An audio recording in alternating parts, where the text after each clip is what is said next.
everyone, welcome back. My name's Kelsey and this is my channel, Ruffalo Read.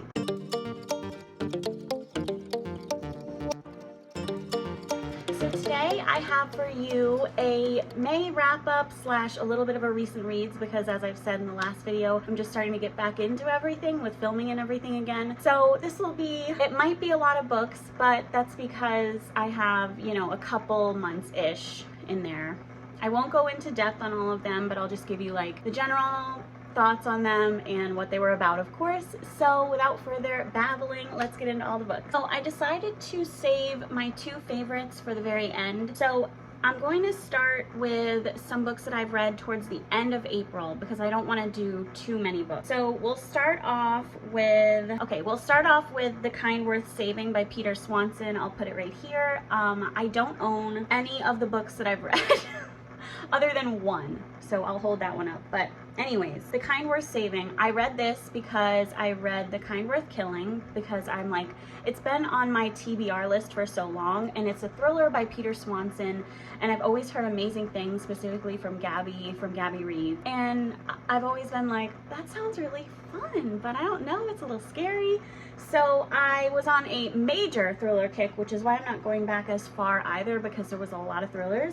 But anyways, The Kind Worth Saving was extremely fun, extremely twisty. It was about it's just kind of this cat and mouse chase. And if you haven't read The Kind Worth Killing, I think that you could obviously read this one. However, you might get a little more backstory from it if you do read The Kind Worth Killing. And also, The Kind Worth Killing is absolutely worth reading if you're into thrillers. So I'm not going to get too much into the plot just because I think with thrillers, you honestly kind of want to be surprised. So I'm just going to say that.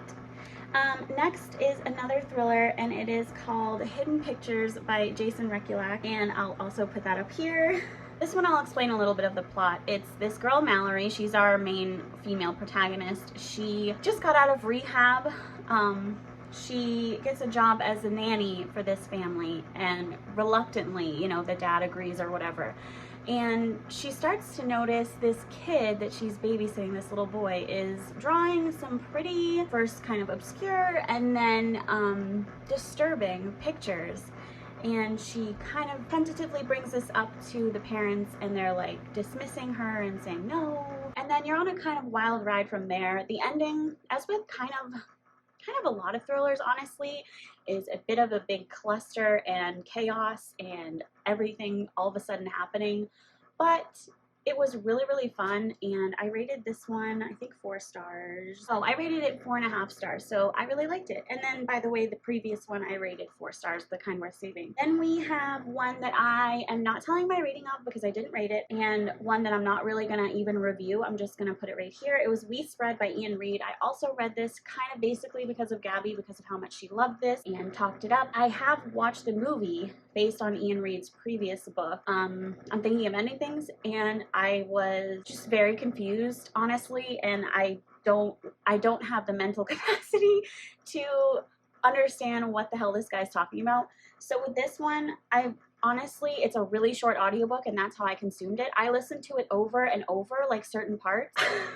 No clue, no freaking clue. I mean, I think that it's talking about the horrors of aging and like the dangers of it, but honestly, it also was just like creepy vibes, but also very boring and also just too vague for me, I guess. But people love this, so don't listen to me, please. If this sounds interesting to you based on what somebody else has said about it, please read it, because I have no clue. So next one is another thriller, and I know, guys, I'm sorry, I'll talk about them kind of fast, but I honestly do really love thrillers, and when I get into a thriller kick, that's kind of like what I'm doing. Hold on, I just realized my fan's on. Sorry about that. That was probably so loud. Oh my gosh. Anyways, yeah, the next one is Such a Quiet Place by Megan Miranda, and I gave this 3 stars. It was pretty entertaining and enjoyable. However, it was very forgettable. Like, I'm having trouble remembering what it was about even right now, but I know it was it's like this affluent kind of suburban neighborhood, and a couple got murdered.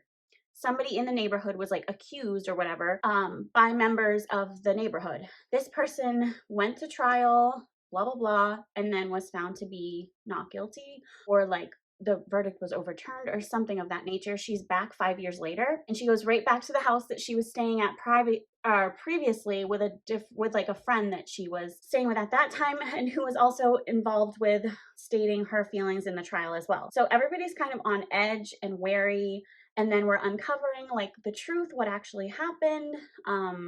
It's a wild ride, but like I said, just very forgettable. And I think that that has to do with this author's writing style. So I'm not sure. I'll read more from Megan Miranda. I actually think that, yeah, I have one of her books on my TBR for this month. So we'll see how I feel. Maybe it was just that book that I didn't love, but 3 stars isn't bad. So, okay, next is one that honestly, looking back, I feel like I should have given it 1 star, and I know that's harsh. So I gave it 2 stars pretty much because I was being nice. And a lot of people are probably going to be upset about this, but I got this recommendation because I kept seeing it over and over and over again on my Facebook recommendations, or Facebook book group that I'm in or something. And it is Perfect Strangers by D.T. Geisinger. And this cover, I was like, oh my God, this is gonna be like this huge epic love story. And like, you know, they're caught in the rain. And it just, I like wanted to read it for a while, and I kept seeing it over and over. I was getting inundated with all these images and reviews and raving like, wow, I can't believe it. And I read this book and I was furious with the ending, and that's all I can say on it. I do not recommend this. If you like J.T. Geisinger's books, even, I don't know, because I like her Mafia series. I read the first 2. Those are really great. This, no, I hate the twist, and I can't even talk about it because it'll spoil it. So that makes this, like, you know, kind of really annoying because I can't even talk about it. So there was that one. Next we have one from one of my favorite authors of all time currently, Jennifer Hartman, and I finally read June 1st. Actually, I do have that one. June 1st by Jennifer Hartman. So this is about our girl, June. Brant and June. Okay, so this one is really triggering. I feel like a lot of Jennifer Hartman's books are. I definitely cried multiple times with this, and I gave it 4 stars. It's not my favorite book from hers, but it's 4 stars. It's amazing. Brant has a very, very challenging childhood, and this is a friends to lovers, I guess friends to kind of strangers to lovers. He has something tragic happen in his childhood. They're neighbors, they're friends. And after this tragedy, he moves in with her family. They kind of take him in and they grow up together. This is his like pseudo sister, but he never feels comfortable saying that. And you know, we grow into their love story and learn, you know, why. That was a little bit of a point for me to where I feel like certain parts were a little bit iffy for me because I had that in my mind. I'm like, you literally grew up with this girl and like call her sister and stuff. It's just certain parts I'm like, ooh, a little cringy, but overall very beautiful. He's obviously super protective of her. And when they fall in love, it's very like intense and a lot. And then there's a fallout when certain things come to light. It's hard to talk about books without spoiling them. Like I need to figure that out. You know, as you can imagine, like when people in their life find out, and there's also the beginning tragedy, and there's also a latter tragedy that deals with somebody very close to them in their life. And yeah, and it's about June kind of stepping out into her own and figuring out who she is as well, so she can come back. They can be a couple while also still being strong individuals. So we love that aspect of books. And if you like Jennifer Hartman's writing, I can't see why you wouldn't like this one unless that element is too much for you, which I totally get. But I give it 4 stars. I like it. Last thriller book for the video, and that is Taylor Adams' The Last Word. I got this obviously as a book of the month pick, and I had read No Exit, I want to say the beginning of April or something. Loved that book. That was wild. So if you've never heard or read No Exit, look it up and read it if you can. But The Last Word was really, really fun actually. Also, I think I gave this one 4.25 stars. I was very specific with this one because, as I've said about thrillers before, the ending was definitely ridiculous. Like chaos, everything happening all at once, ridiculous. But whatever, I can overlook that for the most part, and this book was amazing either way. So it's about a writer who writes a 1-star review, and the author is kind of this lunatic, and he's like, please take that down. And she's like, no, like these are my thoughts. And he's like, you're harming like an indie author, like you're taking my bag basically. And like, I don't know, it was nuts. And she's like, no dude, I think she blocks his email or something, and she is going to stay at this kind of cabin, this secluded cabin next to the beach, because she's dealing with her own kind of grief, if you will, of losing a partner and a child. So that's not a spoiler. You'll find out different intricacies of that as you read the actual book though also. But then there's also this neighbor when she's at the cabin that they kind of converse through the window using like whiteboards, and it's like really odd but cute, and then you're like thinking in the back of your head like, is this cute or is it weird? And yeah, some things happen. She ends up getting kind of stalked, kind of like attacked towards the end. That's what this is building towards, like somebody is like coming to get her, and she really thinks that it's this author, honestly, because I don't know. And as the ending comes and everything kind of snowballs and flurries into what the culmination of everything was, it was crazy. There's a lot of plot twists. There is violence against animals in this a little bit. She has a dog, a golden retriever named Laika, which is so cute. The dog doesn't die though, so you're fine. The dog is totally fine. But yeah, I loved this. It was really, really good, really fun, really fast to read. I think I read it in like a day and a half. Next, we're gonna get into my Elizabeth O'Roark binge. So first up is Waking Olivia. I obviously heard this from Jess from Peace Love Books, and then of course, like I think a lot of people have read it as well. This was amazing for me. It was a 4-star. It wasn't a full 5, but she is just such a good writer, and I love her writing. And I think the first book I ever read from her was Parallel, which is like a time traveling kind of fantasy-esque-ish romance. And I never read the second one. So I do want to, because she's such a great writer. But anyways, this one deals with a college runner, but she has this condition from past traumas where she sleep runs, and then she's showing up to these practices and she's very like depleted and angry and defensive. So the track coach and her form this relationship reluctantly. It is very much like an animosity to lovers, I guess, antagonistic to lovers, obviously forbidden because he's like her coach. It's really angsty, it's really super sweet and fun, and he does help her overcome a lot of those, I guess, negative feelings. And yeah, I would highly recommend this. Like, it was great. Then I read A Deal with the Devil, and sorry, I feel like I'm getting out of breath, but I'm talking a lot. A Deal with the Devil by Elizabeth O'Roark, obviously. And this one was super, super fun. I rated this 4.25 stars, so another really specific rating, but I think that was because this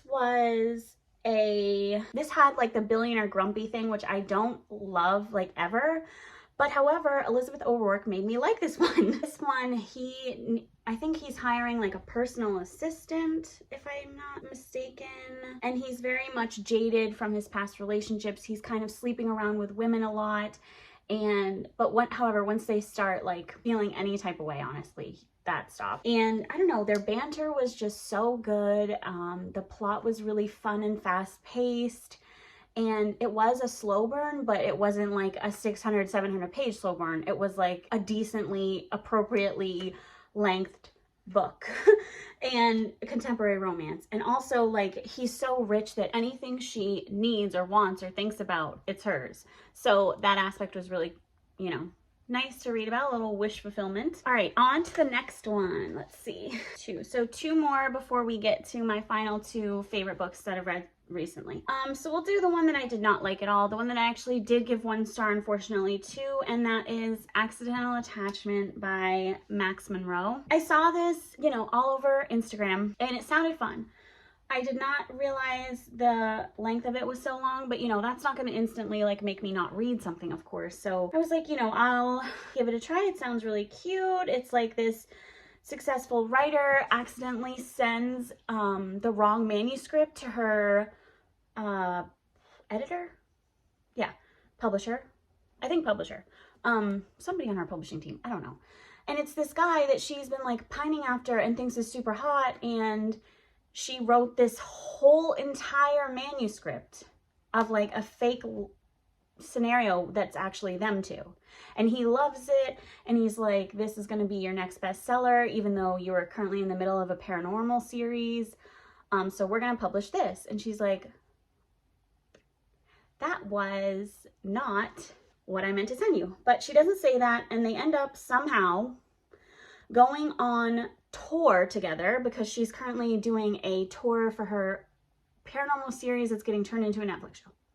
And he's like, well, I don't want to waste time or lose time, so I want to go on this trip with you to help you edit. First of all, this book was way too long, right? I did DNF this, but I feel confident giving it 1 star because I got literally 80% of the way into it.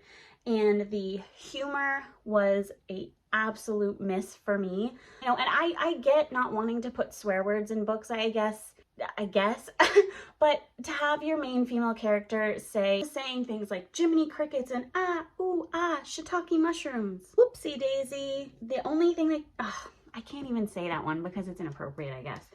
But she's talking about like pleasing herself to the thought of him, and the way she refers to it, I despise, I hate, disgusting, holy crapola, oh shnikes. Like, all of those were examples of her vernacular, how she talked.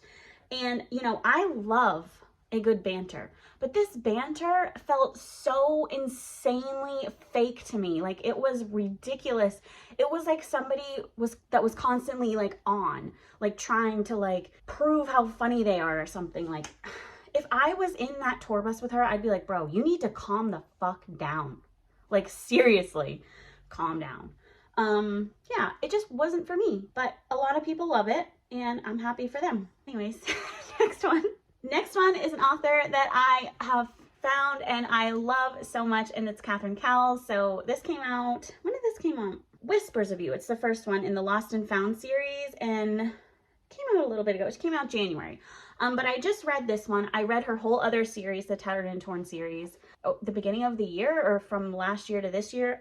Love. She does romantic suspense, which I really, really enjoy. It can get redundant, you know, especially if you're reading the same author, I think, but it's still really enjoyable. So I gave this one 4 stars. So this one is between Holt and Wren, and, you know, they both have dealt with traumas, and he's kind of a little, I think isn't he kind of a little bit of like an anti-hero? Yeah, a little bit. But it's definitely their second chance, and it was just as compulsive as all of Catherine Cowles' other books. So I do have echoes of her. I think that's the next one in my TBR, so I will be reading that one as well. All right, now we are at my 2 favorite books that I've read so far. So the first absolute knock it out of the park 5-star book for me lately was The Summer We Fell by Elizabeth O'Roark. This one, the angst, you guys, the angst is top tier, literally. So this is between,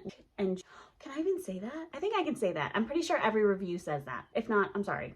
I'll put a spoiler thing maybe if I can't say that. I think I can. The tropes in it are my boyfriend's best friend or whatever. So Juliet ends up living with the pastor's family in her town because she escaped a very abusive household.